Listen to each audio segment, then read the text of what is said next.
Mesdames et messieurs, merci de nous recevoir chez vous, chers internautes. Nous avons aussi le plaisir de vous annoncer le lancement de Kharebi TV qui coïncide avec le 45e anniversaire de Ande Dieuf. Nous avons le plaisir de recevoir Rokhaya Eugénie Aw, Boubacar Keïta, Mamadou Diop Decroix et Amariaya Sall, tous membres fondateurs de AJ. 45 ans aujourd'hui, que retenez-vous du parti? La naissance a-t-elle été difficile ou facile? Est-ce que le parti a suivi le cycle normal de croissance? Je vais commencer par Rokhaya Eugénie Aw. Je savais qu'on allait me faire le coup. Oui. En fait, je pense que chacun a vécu cette naissance-là à partir de son histoire dans le parti, dans le mouvement, etc. Je pense d'abord en ce qui me concerne, ça a été vraiment un honneur d'en faire partie parce que j'estimais que quelque part, bon, on garde toujours un petit esprit élitiste, hein, quelque part, c'était une reconnaissance du travail qui avait été fait au cours des années dans le mouvement, ce travail de clandestinité, ce travail qui était vraiment un travail au service de notre pays et un service vraiment total, et sans que, tout en étant un esprit critique, sans de questions par rapport à l'opportunité de s'engager totalement. Donc c'était une étape supérieure pour moi au niveau de l'organisation, et ça nous permettait probablement également d'avoir une réflexion, une pensée un peu plus poussée sur l'avenir de notre pays et sur la question qui était essentielle, celle de la prise du pouvoir au niveau de ce pays-là. Voilà comment moi personnellement je l'ai vécu, vraiment comme une étape supérieure et comme la reconnaissance d'un certain niveau de travail, de réflexion, de pensée pour l'avenir du Sénégal. C'est une question ouverte, hein, Boubacar Keïta, vous pouvez réagir comme Amariaya, comme Mamadou Diop Decroix aussi. C'est à la fin de la gestation, une naissance, indique l'ensemble du travail qui a été développé par beaucoup de militants, que ce soit en France, que ce soit au Sénégal, pour en arriver à cette structure. Cette structure, elle a été créée par d'autres structures, évidemment, pour en arriver à cette structure-là, il a fallu le travail, à la fois de pensée, de réflexion, d'action, aussi par d'autres structures, que ce soit des structures clandestines ou que ce soit des structures légales, que ce soit des structures de masse, du mouvement, une émergence de force un peu partout pour en arriver là. On pourrait le détailler, mais pour l'essentiel, à mon avis, on était dans une période de construction de notre pays et des gens de différentes tendances, de différentes explications, animées pour l'essentiel par la volonté de travailler et de construire leur pays, ça a largement contribué à cette naissance-là. Il est vrai que tout ça a été mené par le mouvement qui incarnait la pensée Mao Tse-tung au Sénégal. Mais ce n'était pas seulement des marxistes, léninistes armés de la pensée de Mao Tse-tung qui nous ont amenés à créer AJ, mais aussi c'était un grand mouvement, pour faire même une petite entorse à l'orthodoxie. Même nos camarades arabisants de l'époque nous avaient aidés à pousser à cette structuration, à cette création. Mamadou Diop Decroix, Boubacar Keïta a parlé d'une étape de construction nationale. En quoi consistait cette construction nationale? Construction nationale, peut-être au sens de produire un mouvement politique capable de contrer les tendances post-coloniales, néocoloniales, on va dire. Mais peut-être avant d'entrer dans le vif du sujet, je voudrais me féliciter de cette initiative extraordinaire, hein, Amar et autres. Vraiment, je n'aurais jamais pu imaginer qu'on pourrait en arriver là depuis cette cérémonie de commémoration des disparus. C'était le 21 septembre dernier. c'est donc un autre moment, à mon avis, qui est assez intéressant, assez important. Alors, deuxième considération aussi, c'est de dire que, en fait, Eugénie l'a dit tout à l'heure, les trajectoires sont tellement différentes. Et Bouba a montré aussi que, tous les deux d'ailleurs, que le congrès de décembre était un produit, était un moment dans un processus de construction bien antérieur. Il ne faut pas oublier qu'en décembre, c'était le congrès de Haji Kharebi. De Kharebi. Alors, ceux qui ont préparé ce congrès, qui ont mis en place cette organisation, c'était le groupe marxiste-léniniste APM, Armée de la Pensée Mao Tse-tung, qui était déjà organisé. Et je crois que dans le document du Soleil de juin 75, c'est très précis, ils ont même donné le nom, c'était Reenu Réumi. C'était Reenu Réumi. Donc, Reenu Réumi a existé avant Kharebi. Et le congrès de décembre était le congrès de Haji Kharebi. Et c'est Reenu Réumi qui a produit finalement Haji Kharebi. Et Bouba Keïta me disait tout à l'heure qu'avant ça même, avant le groupe marxiste-léniniste Armée de la Pensée Mao Tse-tung, il y avait les GML en France, avec les Bouba Keïta, les Landing, les Mazid, les Baro, Amadi Baro Diouf, voilà, etc. Donc, je pense que ça a été un moment extrêmement important parce que finalement, Bouba a parlé des arabisants. Comment arriver à mettre en place une organisation vaste, puisque de toute manière, on parlait à ceux qui n'étaient pas des marxistes. Et eux, ils commençaient à dire qu'il y avait un parti. Non, les populations, les masses, là, avaient déjà acté l'existence, avant même la formalisation. Amna affaire luy dox ci souf am solo luy dox ci souf parti bu bees. Donc il fallait résoudre cette question et je crois que c'est peut-être ça a été l'occasion, quoi. Enfin, en tout cas le prétexte, probablement la justification de la mise en place de cette organisation qui n'était pas marxiste-léniniste mais qui était adossée à une solide cellule marxiste. Amaria Assal, je vais vous adresser juste une question subsidiaire avant d'entrer dans le vif du sujet. Vous êtes l'initiateur de Kharebi TV. Pourquoi ce projet? Qu'est-ce qui vous a inspiré? En fait, je ne suis pas l'initiateur, je suis un des initiateurs. Ouais. C'est un ensemble de camarades qui s'activent. Et c'est une longue histoire. Pour ceux qui ne savent pas, nous avons été le premier parti politique en Afrique à avoir un site web. Donc les gens s'en souviennent. Et déjà sur ce site web de AJPADS à l'époque, il y avait une radio et une TV. Malheureusement, avec les problèmes qu'on a connus, c'est devenu ce que c'est devenu.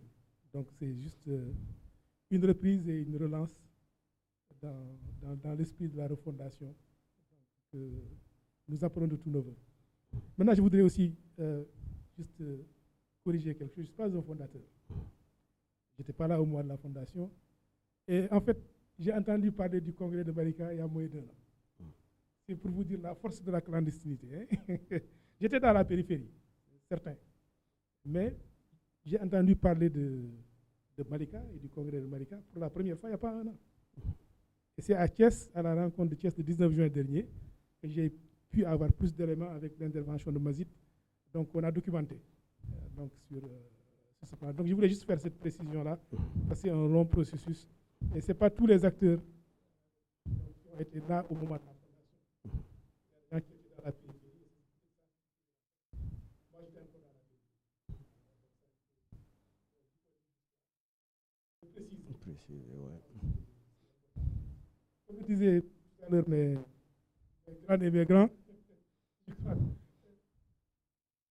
quelque chose personnellement qui me fascine. Je le disais tout à l'heure, c'est une organisation politique bien établie, Reenu Réumi, qui a créé une autre organisation politique. C'est une sorte de curiosité. Pourquoi Reenu Réumi ne s'est pas je pose la question aux doyennes et aux doyens, pourquoi Réunion Réumi ne s'est pas suffi en tant qu'organisation à juger nécessaire de mettre en place le 28 décembre 1974 ce qu'il définissait comme une organisation des ouvriers, paysans et des intellectuels révolutionnaires sous le concept d'organisation nationale démocratique. C'est quoi même cela pour nous autres jeunes? Et juste une deuxième question aussi par rapport à cela. On a vu que vous avez beaucoup privilégié les langues nationales. Vous parlez de Réunion Réumi, vous parlez de Andedjeuf, là où d'autres parlaient de Parti socialiste, ou Parti démocratique sénégalais, ou Parti africain de l'indépendance. Pourquoi ce choix? Mamadou Diop Decroix, je vais commencer par vous sur cette question. Bon, je ne pourrais peut-être pas répondre à cette question parce que je ne suis pas à la base de ces appellations. Peut-être que Bouba Keïta pourra en dire quelque chose. Je crois qu'il y a eu quand même une évolution, comme je l'ai dit, entre 68 et 73. 74, je dirais même, décembre 74, parce que AJ Harebi, c'est à partir de mai 73. Donc pendant presque 1 an et demi, avant de formaliser par ce congrès-là. Moi, j'étais dans l'armée. C'est en 72 que je suis revenu dans la vie civile. Évidemment, j'étais déjà militant révolutionnaire, maoïste, mais ceux qui étaient restés en ville ont pu quand même faire des choses, tandis que nous, on était dans l'armée. Je crois que Bouba pourra peut-être davantage donner des informations. Avant d'en arriver avec Bouba, on va essayer de voir avec Mme Rokhaya Aou. Est-ce que vous avez une idée sur cela? Pour moi, c'est comme si on avait compris que nos racines, elles se trouvaient là, notre base, elle se trouvait là, et que nous allions réellement faire du changement à partir du moment où nous arrivions à nous réapproprier notre identité. C'était à travers le Wolof, qui était la langue, bon, parler, je sais qu'il y a des personnes qui vont sauter quand je vais dire ça, mais qu'on le veuille ou non, c'est quand même la langue plus ou moins, n'est-ce pas, les couleurs, n'est-ce pas, les sirènes, d'unification. Et il ne faut pas oublier également qu'à côté, nous avons une langue officielle qui est le français, hein, et qui porte les germes de la colonisation, qu'on le veuille ou non culturellement. Donc pour moi, c'était ça aussi, c'était le fait d'être capable de se réapproprier cette identité-là, qui devenait notre identité commune sans occulter nos différences. Mais c'était aussi aller beaucoup plus loin. Je me souviens très bien, il y avait le journal avec le Wolofel, etc. Et pour moi, c'était vraiment une innovation majeure. Voilà. Donc, à Boubacar, qu'est-ce qui s'est passé réellement pour vraiment promouvoir le Wolof, la langue nationale, à la langue française, au détriment de la langue française? Qu'est-ce qui s'est passé réellement? Oui. Je ne sais pas. C'est un choix? Moi, je ne sais pas. Mais ce dont je suis sûr, c'est qu'il y a des mouvements qui sont nés de différentes structures qui nous amènent naturellement à tout. Prenons par exemple notre appartenance au mouvement maoïste. Mao s'exprime en chinois. Mao travaillait pour la Chine et en tant que pour la paysannerie chinoise. Il avait fait sa longue marche, c'était un Chinois. Pour peu qu'on ait tendance à vouloir copier Mao, on a aussi une tendance à être sénégalais. Et dès le départ, même si on lisait Karl Marx, Lénine, tout et tout, certains d'entre nous se disaient, ouais, ça c'est la connaissance, mais ce qui était aussi fondamental, c'est de pouvoir communiquer avec notre peuple. Et logiquement, c'était logique, c'était simple, c'était naturel. D'autant plus que ce n'était pas seulement au mouvement nôtre, hein. Au sein du pays, ça se faisait. Au sein des autres mouvements, ça se faisait. Donc, c'est pas l'apanage, mais je pense que c'était un mouvement d'ensemble. Mais il n'y a que Andedjeuf qui s'appelait Andedjeuf, qui avait une connotation de la langue nationale. Il y avait un mouvement et nous, on a probablement élevé à un certain niveau qui a donné naturellement Réunion Réumi, Andedjeuf, tout ce qu'on a créé, Kharebi, tout ce qu'on a créé a été de ce point de vue en termes de Wolof. C'est une explication. Il y a probablement d'autres chez certains qui pourraient nous donner. D'autant plus que très vite, dans nos écrits, nous avons fait du Wolofal, du Wolof, du ceci. On a eu des contacts. Et puis, beaucoup d'entre nous étaient du mouvement paysan, travaillaient dans le mouvement paysan avec les ouvriers. Ça me paraissait naturel. Mais pourquoi vous ne vous êtes pas seulement suffi du concept Renu Réumi et créé après Andejef PAD, si j'ai bien compris? Pourquoi? Mon explication. Oui. On est dans la clandestinité. On est dans le danger permanent de désintégrer la petite flamme, de l'éteindre, de désintégrer le petit groupe que vous avez. On est vraiment là-dedans. On est aussi dans une tradition historique. Le pays était clandestin. Le GML qui était à Paris était clandestin par rapport à la police française, par rapport à la police sénégalaise. Quand on est arrivé ici, le PCS était clandestin. Tout le monde était clandestin. Et la justification de la clandestinité, c'était bien que la répression était là immédiatement pour vous arrêter, même si vous aviez une activité légale. Vous faisiez une activité légale, vous déformez une réunion, on pouvait vous interdire la réunion, on pouvait vous ramasser, on pouvait, j'allais dire même vous tuer. Peut-être aussi y ajouter le fait que beaucoup d'entre nous étaient certains d'entre nous, tout au moins, étaient dans petits bourgeois, dans les classes, dans l'administration, dans les entreprises, c'était des cadres, experts et rouges. C'était néanmoins des cadres. Donc la clandestinité s'imposait, je pense qu'elle s'imposait. Et les structures étaient des structures clandestines. Renu Réumi, c'est clandestin. Renu Réumi, clandestin, il y avait avant Renu Réumi clandestin d'autres structures clandestines. Donc, et AGI, quand AGI a été créé, c'était pour être aussi clandestin. C'était pas pour être légal, c'était pour être clandestin. Mais cette clandestinité, elle était imposée par le régime. À moins de vouloir, disons, se suicider, il fallait bien, pour pouvoir exister et travailler, être relativement clandestin.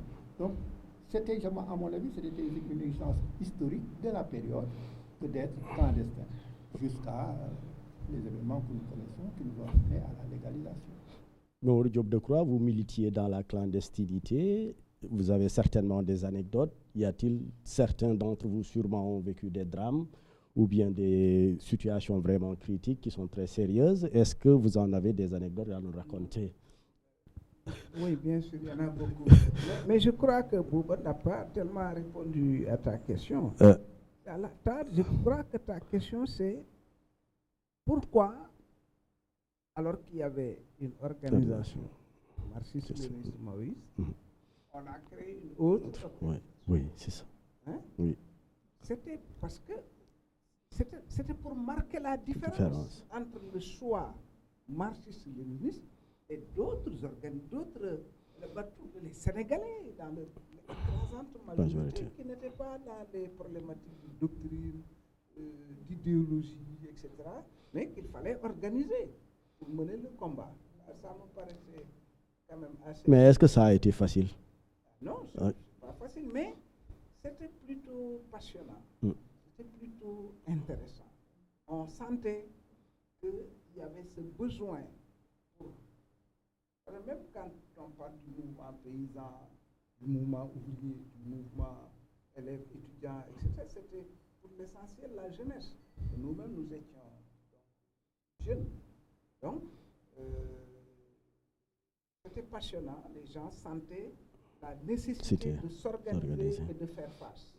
Donc, d'un côté, c'était difficile parce que les conditions de la clandestinité sont difficiles, mais de l'autre côté aussi, c'était passionnant parce que tu sentais que le message était porté, etc. Voilà, et puis bon, la jeunesse, c'est aussi esprit de sacrifice. Voilà. Les anecdotes, il y en a beaucoup. Si on entre dans les anecdotes. Amaria, vous étiez dans la périphérie, mais vous avez une idée quand même de ce qui s'est passé Oui, en fait, pour migrer de Reno Réumi à Agi.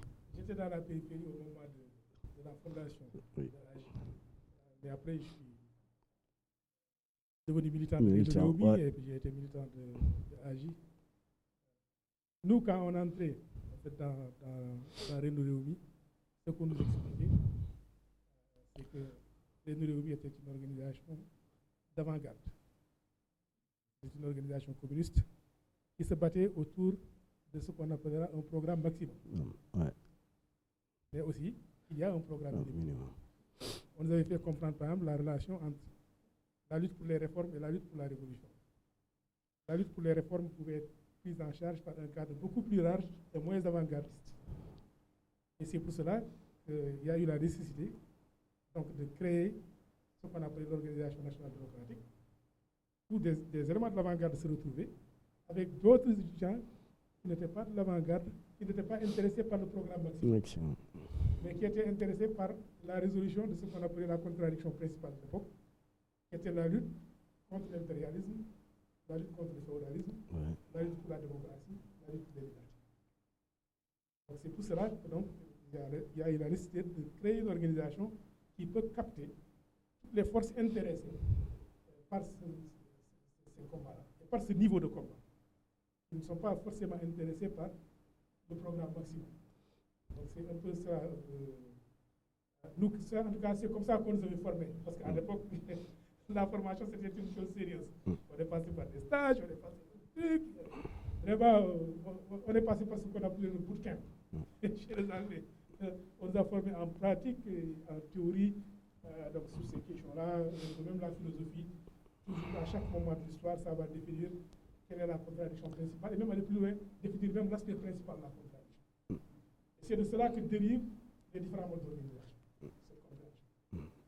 Eugénie, vous étiez très active dans le parti et j'espère bien que vous n'avez pas été victime de brimades, d'injustices.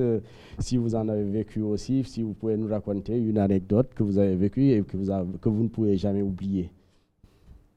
Dans le parti, non, pas vraiment. La seule chose qu'il faut dire, bon, il y a une chose pour moi qui a été fondamentale. C'est à la fois la discipline. C'est vrai que ce niveau d'études, de travail, de réflexion, qui était fondamental pour moi, hein, c'était vraiment un niveau extrêmement élevé et qui, en fait, je pense, nous a poursuivi toute notre vie. Hein, fait qu'on a un certain mode de fonctionnement aujourd'hui qui vient de cette discipline qu'on a eue. Ça, c'est un point qui, pour moi, est très important. Mais en même temps, pour moi, en tout cas, la manière dont je l'ai vécu, il y avait un niveau de liberté et de capacité de prise de décision et de faire des choix et d'avoir de l'initiative pour remplir justement les objectifs qui nous avaient été fixés.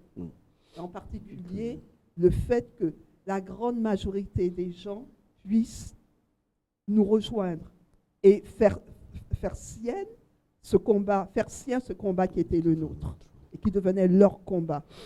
Donc, c'est vrai que, bon, moi je me souviens m'être fait embaucher comme ouvrière et je crois que mon statut de petite bourgeoise m'a beaucoup aidé. Et de journaliste à l'époque m'a beaucoup aidé parce que pour le gars qui embauchait, quel honneur d'avoir une journaliste dans son entreprise. Alors évidemment, il ne savait pas que par derrière je faisais autre chose. C'est comme ça qu'on a mis en place un certain nombre de cours d'alphabétisation à l'époque à Pékin, à Guédiawaye, des lieux qui étaient complètement déserts, mais où vivaient les femmes des usines de transformation de poissons. Et toute notre vie, ça a été ça. C'est pour ça que quand on dit est-ce qu'on a des anecdotes, oui, parce qu'en fait, on faisait marcher à plein régime notre imaginaire.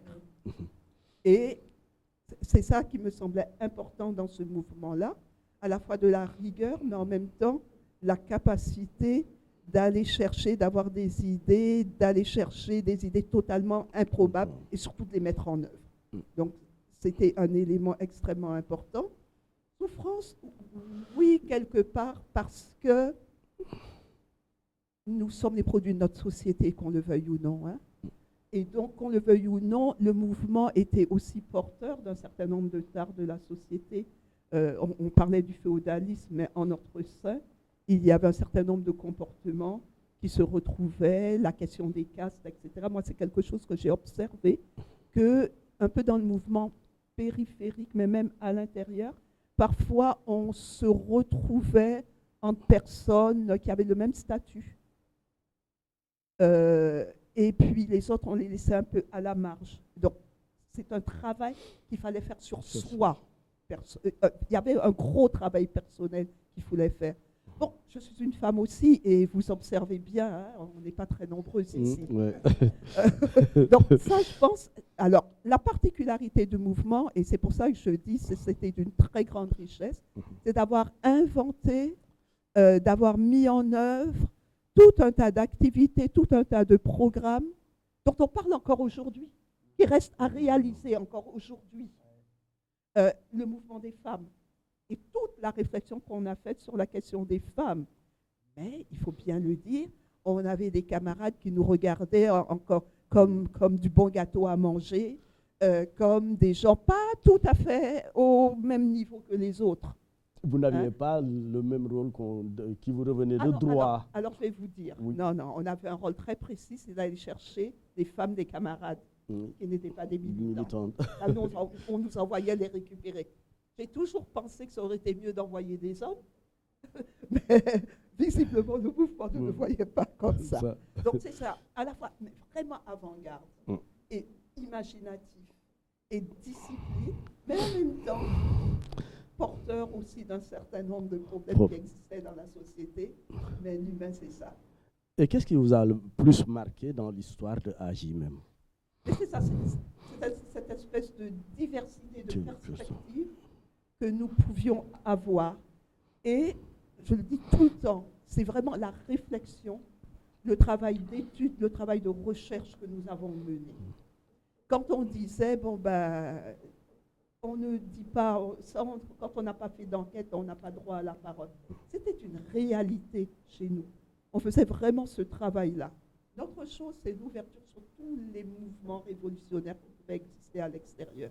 On savait tout des Vietnamiens, par exemple, du combat des Vietnamiens.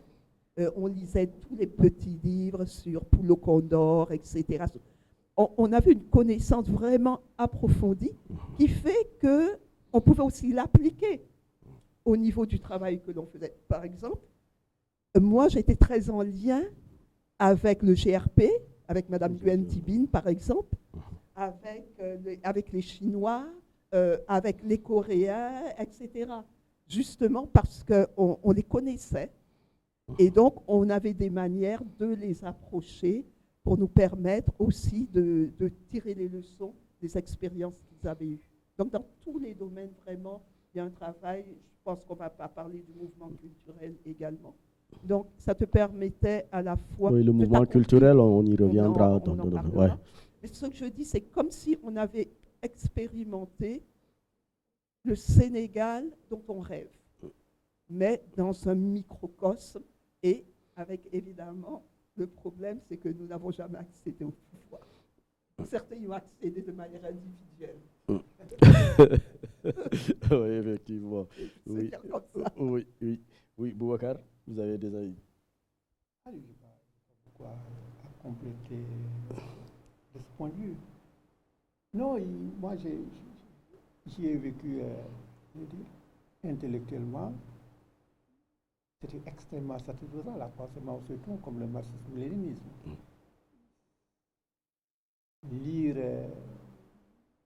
ces œuvres, c'est dans la construction de la pensée quelque chose de strict, de méthodique, de réfléchi, de profond. Quand tu as fini de lire ça, tu continues à lire et à regarder ton univers de façon tout à fait profonde, jamais de façon superficielle. Donc, cette éducation, elle est fondamentale. On l'a acquis depuis longtemps. AJ est venu renforcer ça, avec ça, on a construit AJ sur ce modèle-là. Et c'est vrai qu'aussi, quoi qu'on dise, c'était peu sélectif. On ne prenait quelqu'un que quand il avait fait séjourner dans la périphérie, après c'est ainsi de suite, avant d'arriver à Renou Réumi. C'était un parcours de combattant. C'est pas n'importe qui est arrivé à Renou Réumi. Donc, c'est dire que c'est cette exigence à la fois de rigueur, de travail, de réflexion, ça vraiment c'est quelque chose, à mon avis, qui nous a bien formaté. Je vais revenir avec toi sur certaines anecdotes que vous avez vécues, des situations compliquées que vous avez vécues au sein de AJ. Ah, au sein de AJ. Comment faisiez-vous face au pouvoir d'alors? On saute beaucoup. Oui. Votre question saute beaucoup. La première des questions, c'est, lui, il parlait, vous me dites, comment ça s'appelle? Le micro. Non, où est-ce qu'on a mis, on a fondé AJ, le congrès? Le congrès, c'est à Malika, le congrès de Malika. Ah, je ne sais pas si vous éteignez, non. Si vous devez éteindre vos micros ou pas. Allez-y. Mais moi, je ne connais pas Malika. Moi, je ne sais pas. Quand vous dites Malika, pour moi, ça n'a. Je ne connais pas Malika. Comment ça s'appelait? Parce que le congrès que j'ai organisé avec les autres, ça ne s'est pas tenu à Malika. Bon, peut-être que lui, il pourrait vous dire. Est-ce que c'est pas 70, 71? Ouais, c'est ça, au fait. Le congrès. Le congrès. Il s'est tenu à Mermoz. Je ne sais pas si lui, il peut me le confirmer ou si d'autres peuvent me le confirmer. Il s'est tenu à Mermoz. C'est bien la date du 28 décembre? Oui, c'est bien celui-là. C'est tenu à Mermoz. Et beaucoup d'entre nous sont partis chercher les paysans, comme il le dit. On est parti chercher. Les paysans sont arrivés. On a travaillé avec les paysans, des jeunes pendant 2-3 ans. Et c'est la nécessité de les structurer, de les organiser. Donc, on a imposé à Renou Réumi de les amener. Et on est arrivé à Mermoz. On a tenu, je pense, c'était cette date, hein, le 28 décembre, on a tenu à la sécurité. Voilà. Vous étiez dans la sécurité en ce moment. Ouais. Je peux vous dire que je n'ai pas siégé. Je n'ai pas siégé. Lui le sait, on était dans la sécurité. On nous raconte que pendant que le congrès se tenait, des arrestations se passaient à Kora. Voilà, ça c'est les arrestations de décembre. décembre. En fait, c'était pas les arrestations, c'est l'arrestation en particulier de Paptou. Non, mais pourquoi vous ne voulez pas en parler alors que c'est quand même intéressant pour nous? Parler de quoi? De ces arrestations-là, il y a eu pareil, il y a eu des brimades. Eugénie, où il paraît que vous avez vécu aussi des situations un peu compliquées. Pourquoi vous ne voulez pas en parler pour la postérité, pour nous surtout jeunes, on veut savoir. C'est surtout ça. C'est pas des brimades, des oui, tortures. Des tortures, mais je crois, je sais que vous avez fait la prison et tout. Donc, oui, ça c'est des choses qu'on voudrait vraiment connaître. Non, ce que je vous dis est simple. Hein? Ouais. C'est que Malika, ça ne me paraissait pas très clair. Je voulais juste rectifier c'était vraiment Mermoz avec donc, un certain nombre de gens qui étaient de Réumi qui en assuraient la sécurité du lycée. Et on avait donc amené tous les participants là-bas. C'était une expérience à peu près tout à fait particulière. Ça n'était pas nombreux, une vingtaine, 24, trentaine. Trentaine des congressistes. Ok. Vous aviez aussi l'habitude d'articuler le travail culturel sur le travail politique. Pourquoi? C'est quoi le secret d'agir sur ça? Vous mettiez plus en avant le culturel que les autres aspects. En réalité, comme on dit dans cette affaire, avant l'émission, on se disait, mais comment faut-il faire pour finalement découvrir tous les films, les trajectoires, les expériences, pour pouvoir avoir une lecture globale, plus transversale de l'expérience. Sinon, avec le cloisonnement de la clandestinité, voilà, on ne sait pas toujours tout jusqu'au moment où je vous parle. Mais votre question c'était... Oui, à l'articulation entre politique et culture. La culture, voilà. Oui. Je crois que c'est vrai qu'il y a, comme l'a dit Bouba tout à l'heure, c'est-à-dire cette poussée, cette volonté de réappropriation culturelle de notre être, On disait tout à l'heure, on ne peut pas se développer si on n'est pas soi-même. Donc, cette volonté de restauration de la conscience historique me paraît quand même importante. Mais je crois aussi que le mouvement culturel portait aussi notre politique, puisque c'était la clandestinité. Vous ne pouvez pas faire des assemblées générales, des congrès au nom du parti, des meetings, etc. Bon, le mouvement culturel patriotique portait aussi ce projet de société, portait cette conception, etc. Donc, organiser les populations. Le soir, organiser on appelait ça théâtre, voilà. Dans le quartier, voilà, vous mettez une scène et vous exécutez des pièces, des sketchs autour des questions qui préoccupent les populations à l'époque, en particulier le Khessal. On s'est beaucoup battu contre le Khessal. Bon, on a l'hygiène, la propreté. On a organisé bien sûr des cours de vacances pour aider les élèves à avoir des diplômes, des brevets, le baccalauréat, etc. Et puis, bon, dans le mouvement paysan, c'était l'alphabétisation. Bon, le journal Le Kharabi aussi, bon, le Wolofal. C'est moi qui faisais le Wolofal. Je crois que l'article du Soleil en parlait. Donc, c'est cette volonté-là de la réappropriation de la conscience historique, pour parler un peu comme Cheikh Anta Diop. Nous avons porté ça et je crois que cela a été très... ça a porté, par exemple, Aline Sitoé Diatta, par exemple, Djembot Mbodj, par exemple, Sidi Andate Yalla, etc.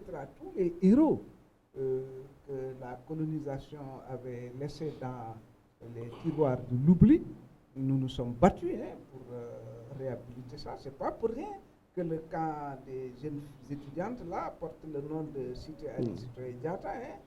Ce sont ces combats-là. Bon, le combat des femmes aussi, Eugénie, bon, par humilité n'a pas beaucoup, mais il y a eu une poussée très forte de la direction de l'émancipation des femmes que nous avons portée. Dans le mouvement, le MN, je ne sais pas comment vous l'avez appelé à l'époque, le détachement patriotique des femmes, DPFS, je crois que ça s'appelait comme ça, dans la clandestinité. Et puis bon, elles ont mis en place avec Marie-Angélique, comment ça s'appelle? Yewi. C'est vrai qu'autour de ça, il y a eu énormément d'organisations qui ont vu le jour. Et c'était vraiment promu par des personnes qui venaient du mouvement. On parle de Marie-Angélique.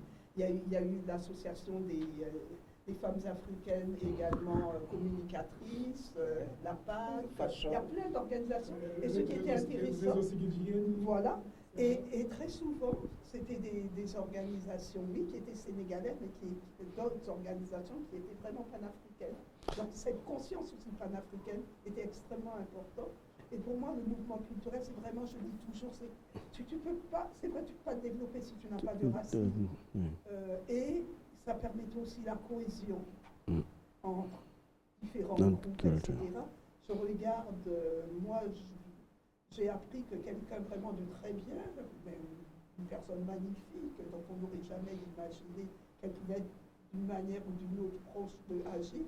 Je pense qu'elle ne sait pas d'ailleurs qu'elle était proche de Agir, mais participait à ce fameux mouvement où on récupérait les gens qui avaient abandonné l'école ou qui allaient passer des examens, etc., qui donnaient des cours. Donc, c'était aussi beaucoup de personnes qui ne pouvaient pas être ce que nous étions, qui étaient séduits par tout cet aspect humaniste, culturel, voilà. Donc, il fait que ce mouvement était extrêmement large et recevait énormément d'adhésion. Et je pense que la question de la culture a été fondamentale.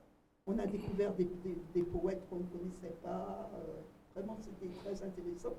Et vous verrez, d'ailleurs, c'est très intéressant, mais très souvent, nos camarades ont un grand lyrisme. Ça veut dire que peut-être qu'ils se faisaient plaisir. Si on est là. Je pense que c'était vraiment fondamental. Aujourd'hui, Agi a 45 ans. Comment vous appréciez le parcours de Agi? Allez-y. Alors, oui. Je pense que toute la démarche, c'est un peu cette conviction que nous avions et que nous avons toujours du reste, que quand les idées juste pénètrent les masses, elles deviennent une force matérielle. Et pour qu'elles pénètrent les masses, il faut parler dans la langue des masses. Donc, il fallait utiliser les langues nationales comme véhicule. Et même on l'a chanté en disant pas musique. Je me souviens de paroles comme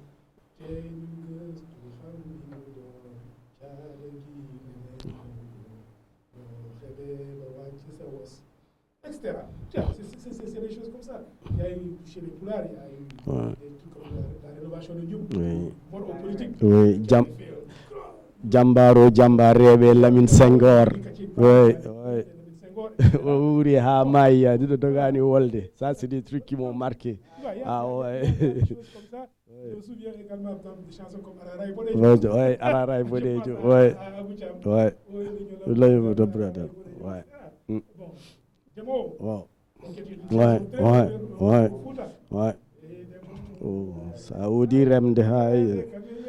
Saoudi Ramde Hay Danje Hunde Wendata Gurdam ma Lady Hay. Ouais, ça c'est des Poulard. Également la diffusion de la science en bien minutes. Donc ça c'est des trucs qui étaient faits en Wolof pour lancer certains concepts. Ce qui était très. Et quand les gens le faisaient, ça ne paraissait pas intellectuel de parler dans la langue nationale. Parce qu'André Dieuf a joué un grand rôle à décomplexer les gens. Aujourd'hui, quand les gens ont commencé à chanter dans la langue nationale, Cheikh Don se trompe. Ils ont fait des témoignages très émouvants. Baba en parle. Il parle de son expérience, de l'influence. Donc André Dieuf a eu sur eux, du point de vue du contenu qu'ils donnaient à leur activité culturelle. Donc c'est dire que pour nous, la culture, c'est important. C'est la même chose que pour le sport. On a aussi une approche très particulière avec le sport, avec le mouvement sport progrès. Mais vous étiez plus culturel que sportif quand même. Je dis que André Dieuf était beaucoup plus culturel que sportif. Non, c'est pas connu, mais vous regardez l'équipe nationale de handball, vous regardez l'équipe nationale de football, vous regardez les équipes nationales de basketball, féminine comme masculine. André Dieuf est très présent. C'est ce que Eugénie disait. En fait, il y avait cette approche globale. On était partout. Et nos camarades représentaient le meilleur et l'avant-garde dans tous ces domaines-là, dans le domaine sportif. Parce que vous, c'était des dimensions importantes du travail politique. Boubacar, vous étiez partout. Comment voyez-vous aujourd'hui le parcours de André Dieuf 45 ans après, quel est le regard que vous jetez sur André Dieuf? Le micro. Un regard positif. Absolument pas négatif, mais tout à fait positif. Parce que quand on regarde une histoire, on regarde le début et on regarde la fin, et la fin, c'est l'espoir que ça crée. Manifestement, dans les années 70, la situation politique, sociale, culturelle était à un niveau relativement faible par rapport à ce qu'on a aujourd'hui. L'activité culturelle, on vient de l'aborder, Agi en a fait, a semé des graines, et ces graines sont en train, depuis 40 ans, à grandir sur l'activité culturelle. Baba Mal, que ce soit Baba Mal, que ce soit les chers, que ce soit la manière dont les gens pensent, dont les gens réfléchissent, dont les gens travaillent. que ce soit, j'abordais les arabisants, que ce soit les arabisants, la façon dont les arabisants regardent le mouvement social. Il y a d'une façon ou d'une autre contribué. L'utilisation comme je le dis, du Wolofal. On a continué à faire du Wolofal, on a tout le temps essayé de faire ça. Donc, et l'activité, j'allais dire, politique, on était une structure clandestine. Mais ça a été un génie qu'en moins de 6 mois, qu'on puisse faire une structure légale.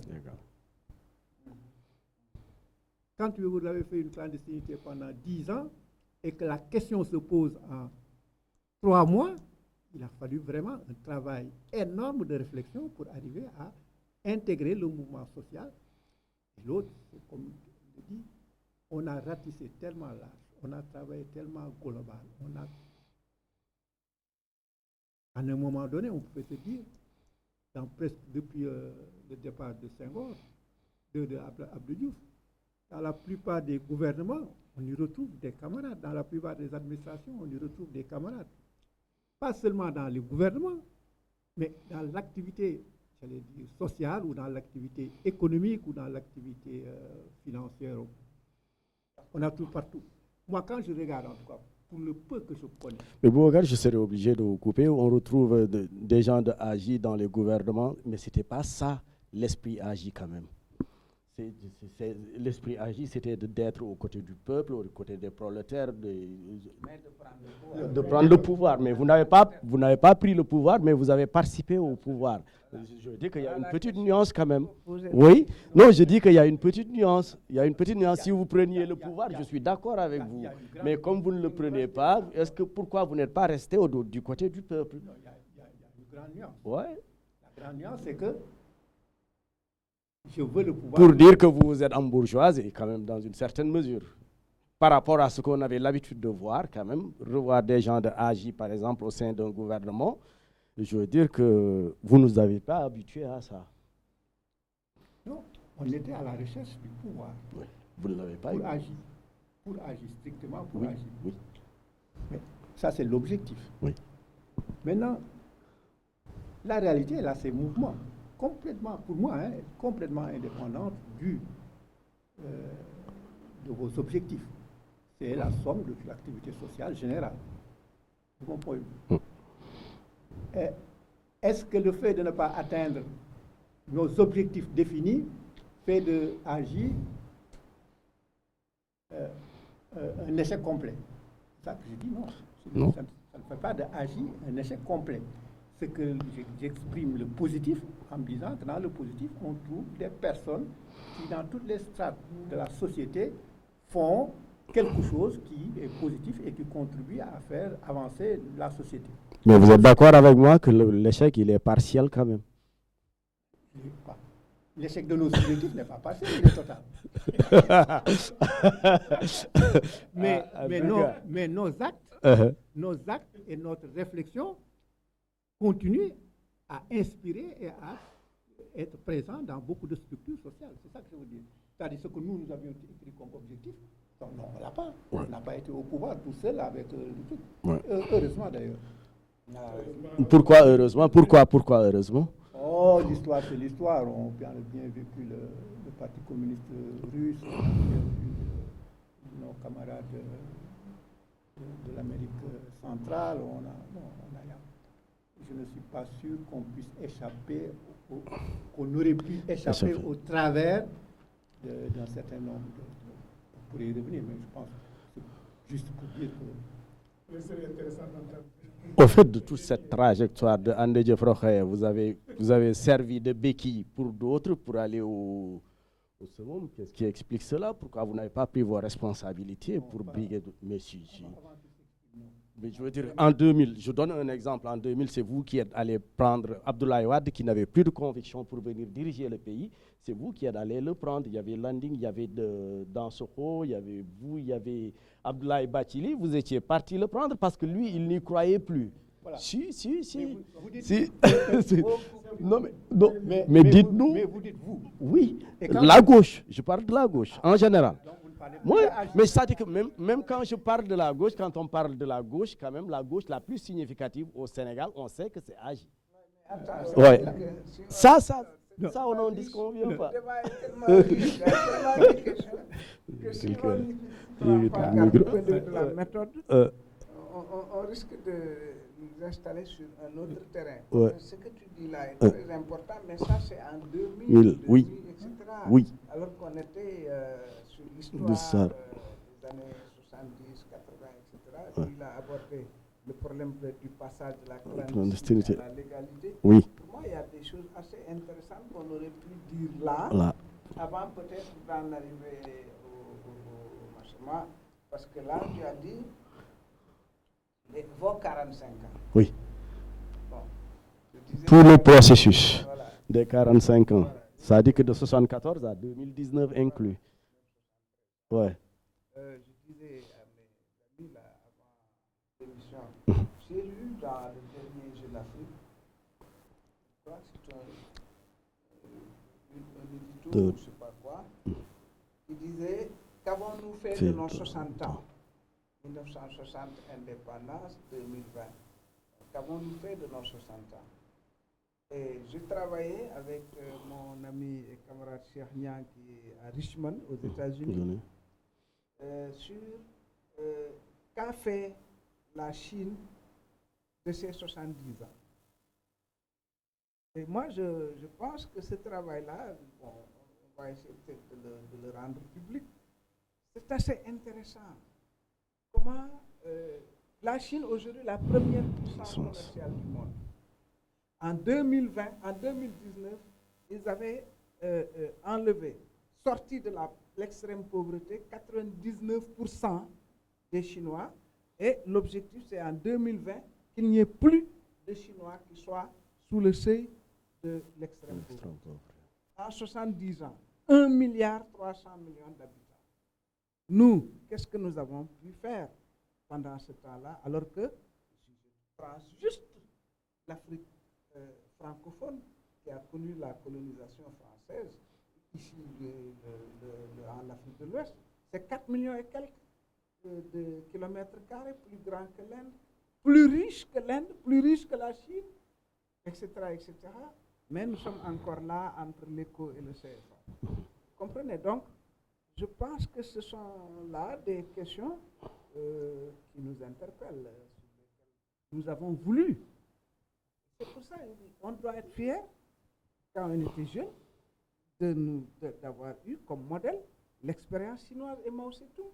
Parce que si aujourd'hui la Chine était désintégrée, le péril jaune, comme on disait à l'époque, à la manière des sauterelles qui envahiraient le monde, mais aujourd'hui le péril jaune, c'est que tout le monde fait la queue en Chine pour faire le thé aux Chinois et pour avoir des marchés. Donc, nous, c'est cet objectif-là qu'on avait pour l'Afrique et pour notre pays. Ça, je crois que c'est des ambitions qui sont encore là intactes. Amaria, comment vous voyez-vous aussi le parcours de AJ, de 74 à nos jours? Moi, je pense que, d'abord, on parle de Andedieff, c'est dans la tradition. Après, il y a eu tout un parcours. On ne peut pas juger Andedieff là sur le bord de ce que après, parce qu'on parle de l'histoire aujourd'hui. L'histoire. Je pense qu'il y a une grosse diversité aujourd'hui de trajectoires. Et personnellement, je suis d'accord avec le doyen Bleu. Personnellement, je pense que heureusement que nous n'avons pas tout de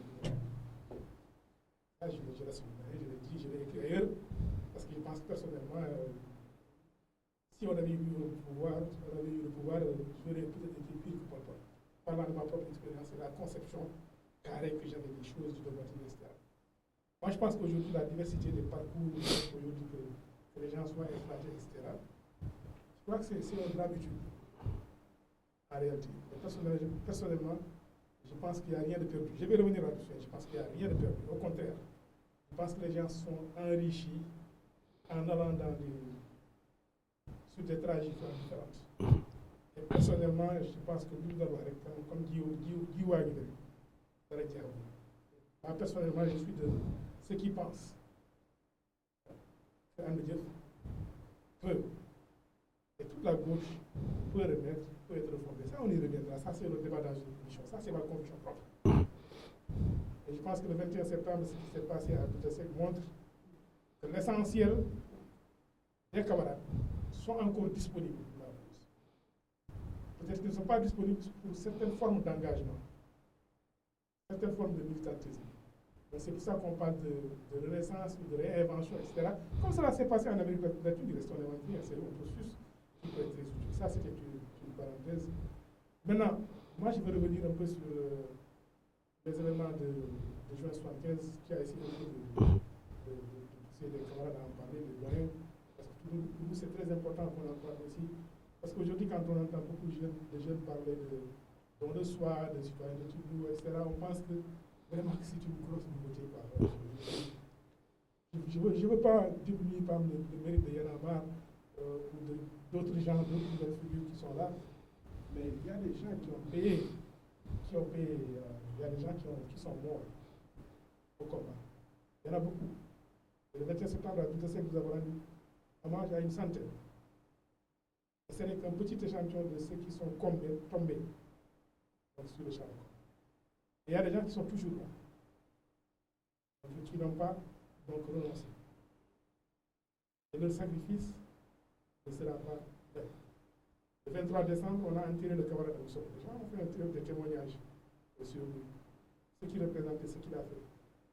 Ça demeure avec le génie qui servait d'endroit de planque où on imprimait le journal. Tout à l'heure, nous avons beaucoup parlé de scènes où le camarade était impliqué dans des distributions de Kharebi dans les locaux de la police. Pour dire qu'il y a eu des faits, de grands actes d'héroïsme. Quand la camarade qui était enceinte donc a été obligée de torturer, les camarades se sont solidarisés. Mazid a raconté des choses à Thiès le 19 juin. Il a fallu qu'il y ait une grève de la faim des camarades très dure. Certains risquaient de passer de la vie au trépas pour que la camarade soit prise en charge. Et malgré tout, elle perd dans sa grossesse. Beaucoup de Sénégalais ne savent pas qu'il y a eu tous ces sacrifices, toutes ces douleurs-là, toutes ces souffrances-là pour une cause. Aujourd'hui, facilement, on jette l'anathème sur des gens sans savoir à quoi ils sont vraiment passés. Les sacrifices dont ils ont consenti. Et ça, c'est important qu'on en parle. Beaucoup de Sénégalais ne savent pas. En tout cas, peut-être que j'ai été mal informé, comme sur le cas de Malika. Peut-être que le Malika, c'était la rupture entre les deux. Maintenant que ça revient, il y a eu une naissance qui s'est tenue, etc. Quand les gens sont sortis pour créer les réunions, je pense que Malika est lié à ça. Nous avons à apprendre. C'est pour ça que nous avons besoin d'avoir des choses comme ça. Il faut qu'on travaille sur notre mémoire, qu'on sache. Et vraiment, ça a été excellent qu'on ait cette opportunité-là pour essayer de rectifier. Je voulais simplement, si ce qu'on nous a raconté est exact, à l'époque, on était encore dans la clandestinité, je militais à Thiès, je militais dans Réunion Réumi, je militais également dans Andjef Kharebi. À l'époque, dans les comptes rendus qu'on nous faisait, on nous disait que nous avions eu l'opportunité d'être la première formation politique légale au Sénégal. Parce que Jean Collin aurait envoyé des émissaires à nos camarades pour demander qu'on sorte de la légalité. Et que c'est nous qui avons déclaré. En tout cas, moi, on nous a raconté ça à l'époque dans nos structures. Est-ce que c'est vrai, c'est pas vrai? C'est à vous les doyens de nous dire. Je confirme. On était au pavillon spécial. Oui, exactement. Entre juillet, août, septembre 75. On avait déjà fait la grève de la faim. C'est vrai que c'est très intéressant, on va dire. Senghor était en vacances en Roumanie, et Ceausescu. Et on a fait la grève de la faim. À un moment donné, certains d'entre nous, Feu Ibrawan, crachaient du sang. Et le ministre de la Santé, je ne sais plus qui c'était, est venu nous voir avec le professeur Biram Diop, qui était le médecin est détenu. Et le directeur de cabinet, évidemment, est complètement perdu. Il dit oui, mais il faut les soigner de force. Le professeur dit, en tout cas, débrouillez-vous. On ne peut pas les soigner de force. S'ils meurent, c'est vous les responsables. Évidemment, le président Senghor, qui avait encore, je crois, en tête la mort de Oumar Diop Blondin à la prison de Gorée, ne voulait probablement pas d'autres morts encore. Et donc, il leur a dit, débrouillez-vous. D'après toujours les informations, hein, c'est des choses qu'on peut vérifier. Mais je sais que quand on est sorti de là, Feu Valdiodio Ndiaye, qui était notre avocat, Feu Maître Babacar PLP, qui était aussi notre avocat, qui était un maoïste. Ah oui, pur et dur. Ils sont venus nous voir en disant, bon, le président Senghor était d'accord en rapport avec Jean Collin pour vous permettre de légaliser votre parti. C'est vrai? Bon, nous avions posé des conditions. Hein. Parmi les conditions, c'était de l'ouverture démocratique. Qu'on ne soit pas les seuls à pouvoir créer un parti politique, mais que les autres qui voulaient créer des partis politiques aussi créent leur parti. Ensuite, il y avait la Cour de sûreté de l'État qui nous avait condamnés. La Cour de sûreté de l'État qui est un tribunal d'exception, n'est-ce pas? Là-bas, c'est le pouvoir politique. Qui donne les peines et tout. Donc, on avait demandé aussi la dissolution de la Cour de sûreté de l'État. Et on avait demandé aussi qu'on nous libère, ceux qui étaient à l'hôpital, et qu'on libère aussi ceux qui étaient au camp pénal, les Landing, les Pape Tissot, etc. Est-ce qu'Abousso n'était pas... Non, Abou était avec nous à l'hôpital. Donc, voilà, ça c'est vrai. Ça sent bien. Apparemment, la dernière semaine du mois de décembre est très symbolique pour le AJ. Pourquoi? Décembre, tout s'est passé en décembre 1974, apparemment. Ah oui, c'est vrai. Décembre 1974. Oui. Décembre. Pour revenir sur le parcours de AJ de 1974 à nos jours, Eugénie, vous avez entendu vos co-débatteurs qui disent que, heureusement, qu'ils n'ont pas été au pouvoir. Et vous, vous direz malheureusement, j'espère. Non, parce qu'ils me remettent en mémoire quelque chose. Je me souviens qu'au moment de la prise de pouvoir de Pol Pot au Cambodge, j'avais interpellé le mouvement en disant est-ce que nous avons envie de voir se réaliser au Sénégal ce qui se réalise au Kampuchea? Et je n'ai pas reçu de réponse, en fait. Et j'avais donné un délai. Je n'ai jamais reçu de réponse. Et c'est comme ça, je sais que j'ai pris une certaine distance avec le mouvement. Donc peut-être qu'effectivement, bon, c'est faire des supposés, hein, je ne sais pas. Par contre, tout à l'heure, je disais à Bouba, je lui disais, moi, je regrette qu'on soit sorti de la clandestinité. Ah ouais? J'ai toujours regretté qu'on soit sorti de la clandestinité. Ah ouais? Pourquoi? Est-ce que c'est une forme de nostalgie? Est-ce que je ne fais pas confiance au pouvoir? En fait, je n'avais pas confiance en ce pouvoir, mais aucune confiance du tout. Et je pensais que ça aurait été intéressant de continuer à travailler comme nous le faisions et essayer de devenir encore plus mûr pour pouvoir prendre le pouvoir. Je croyais en la prise du pouvoir. Mais aujourd'hui, j'en suis à une phase, et je me souviens même avoir eu quelques mots un peu durs avec certaines personnes sur ces questions-là. Mais j'en suis aujourd'hui à la phase plus de l'apaisement et de dire que ce qui est important pour moi, c'est la transmission. Pour moi, c'est quelque chose de fondamental. Oui, le 21 septembre, les camarades étaient là, etc. C'était un moment extrêmement émouvant et extrêmement fort. Mais en même temps, je dis, cette lutte ne peut plus être portée juste par nous. Donc pour nous, c'est important de regarder, et ce travail de documentation est fondamental. Parce que nous avons à transmettre quelque chose. Nous n'avons pas transmis. Et moi, c'est ça le point clé que j'ai. Je me dis, mon fils, aujourd'hui, à l'âge de Agi, il est né en juin 74. Qu'est-ce que je lui ai transmis? Qu'est-ce que j'ai fait justement pour qu'il prenne le flambeau? S'il a envie de le prendre, mais est-ce que j'ai fait réellement quelque chose? Et je pense que le silence sur ce qui nous est arrivé, c'est aussi, je dis toujours aux jeunes avec lesquels je travaille dans les mouvements citoyens, etc., c'est à la fois un silence de pudeur, c'est aussi un silence, la souffrance ne s'est pas éteinte. Nous n'en avons pas fini avec notre mémoire. Nous n'avons pas fait le ménage. Et ce n'est pas simplement au niveau des événements de 75.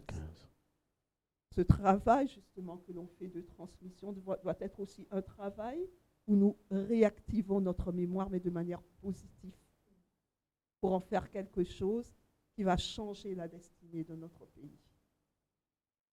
Nous sommes tétanisés à l'heure actuelle, nous ne disons pratiquement plus rien. C'est ce jeune homme, ancien scout, qui continue à descendre dans la rue.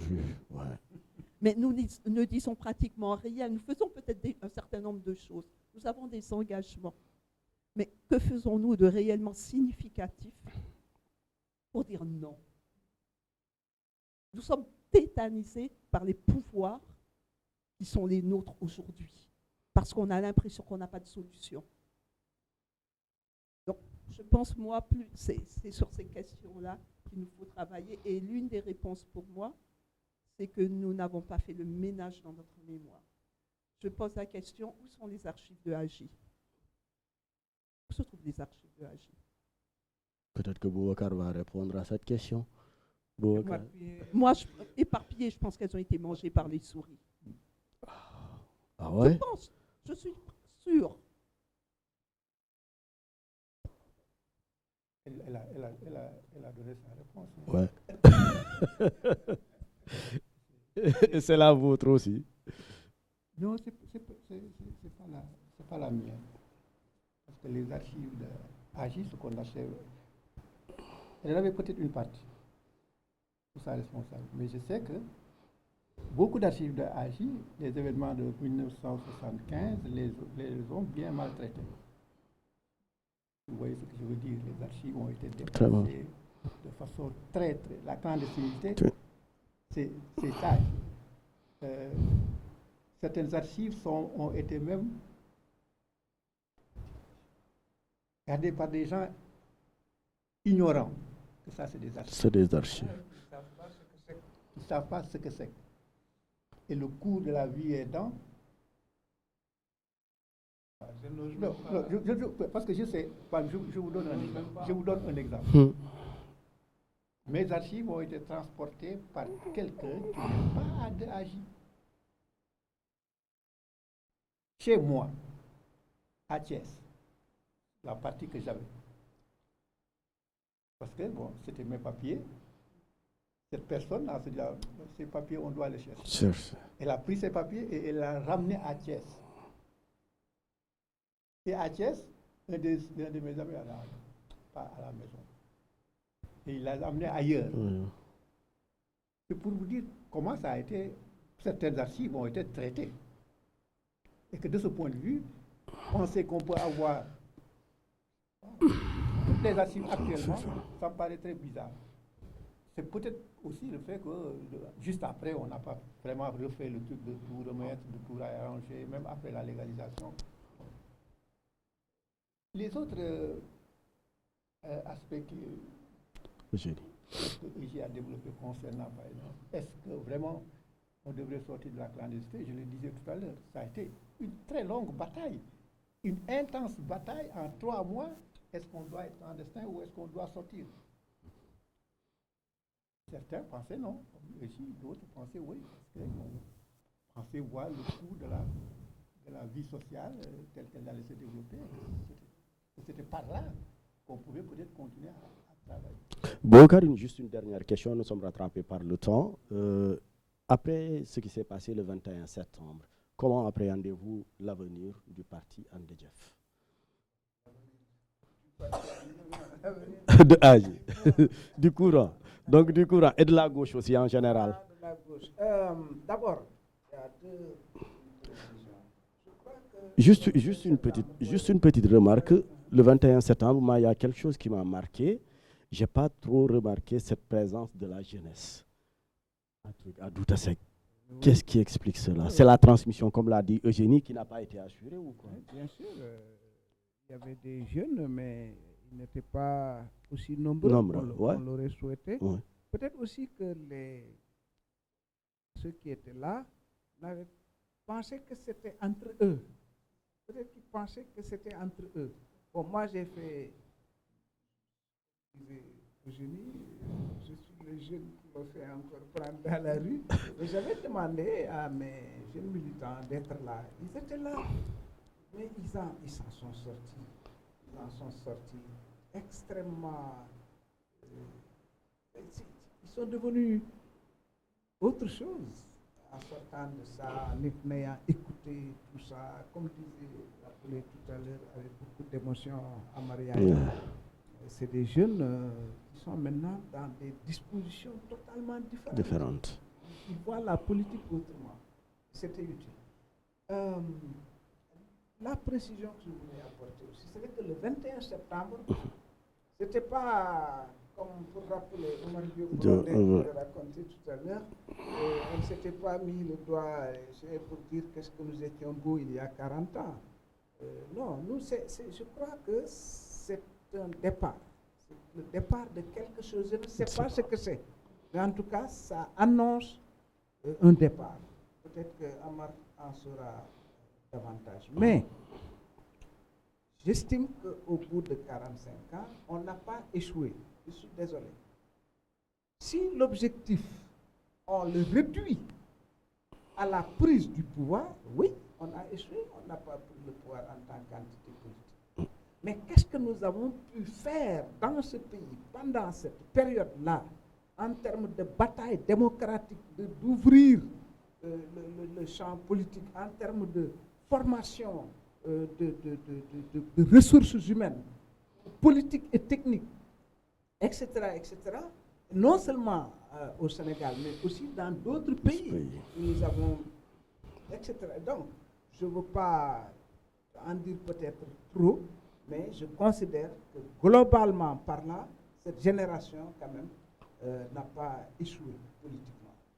Maintenant, naturellement, l'objectif qui était de prendre le pouvoir et de l'exercer pour le bénéfice du peuple sénégalais, mais aussi de l'Afrique. Boubacar Keïta, vous avez vécu quelques injustices.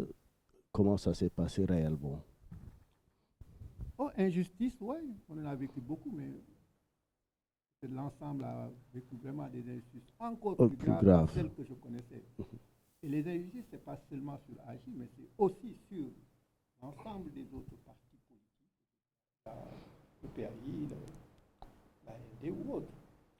C'était un système qui était injuste envers les composantes politiques, quelle que soit la forme. Pour moi, l'essentiel, ou en tout cas personnellement, c'est cette tentative de nous imposer la politique de la légalisation telle que l'avait fait le Senghor. Mamadou Decroix en a largement parlé, mais je rappelle ce que nous disait Colin. Ne tirez pas la moustache du lion,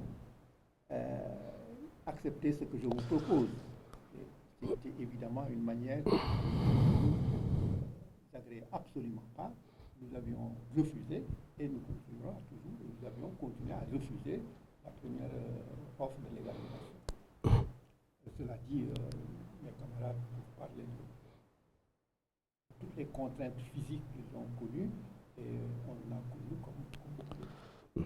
Mamadou Diop Decroix, la reconnaissance du parti a-t-elle été facile, simple?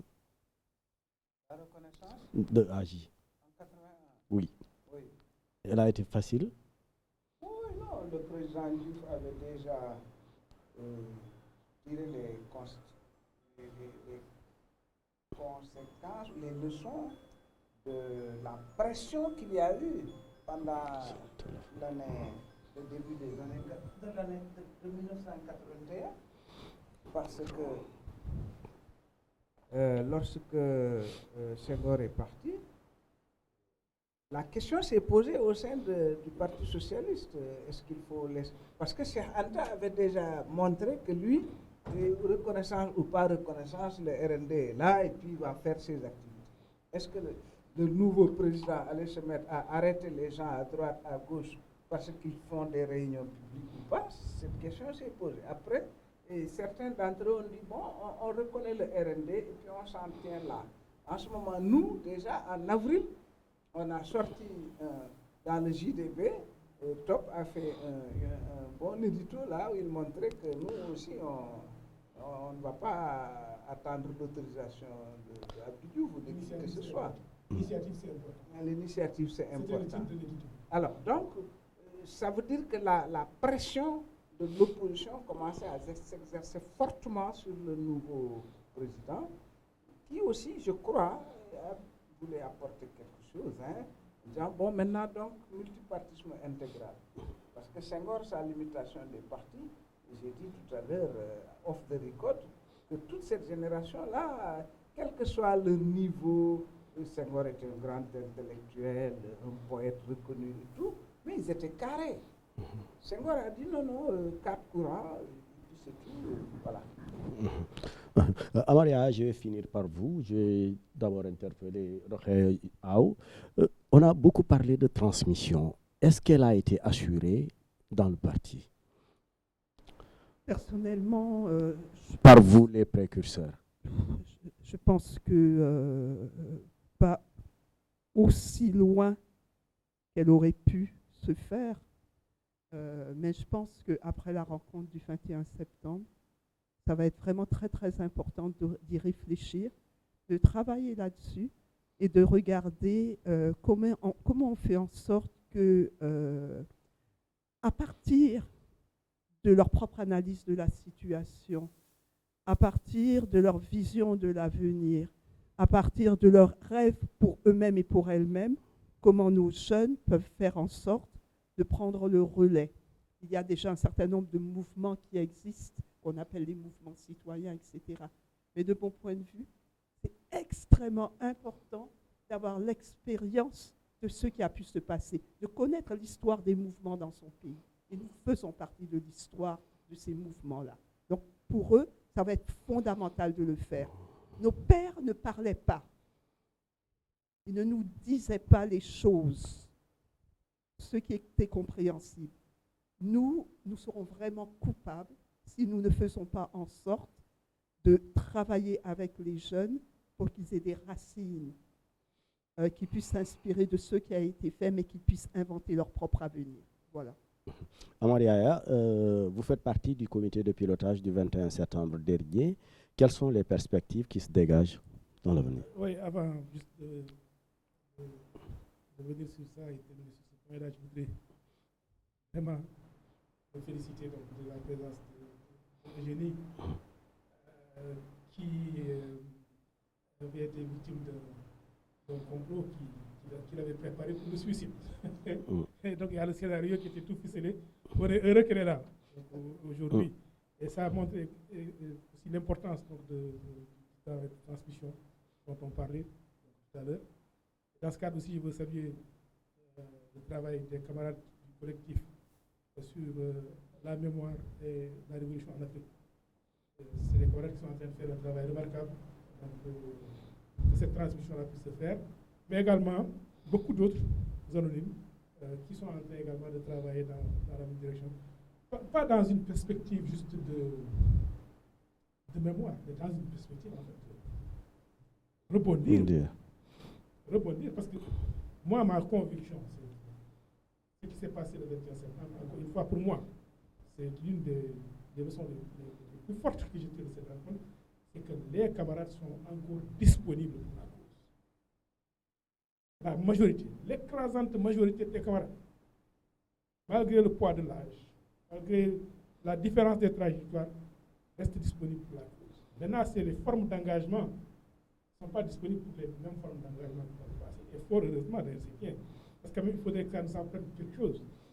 Peut-être, pour paraphraser Cheikh Hamidou Kane, peut-être cette fois-ci pour nous, il s'agira d'aller apprendre l'art de vaincre tout en ayant raison. Parce que les gens qui ont vaincu jusqu'ici, ils n'ont pas raison.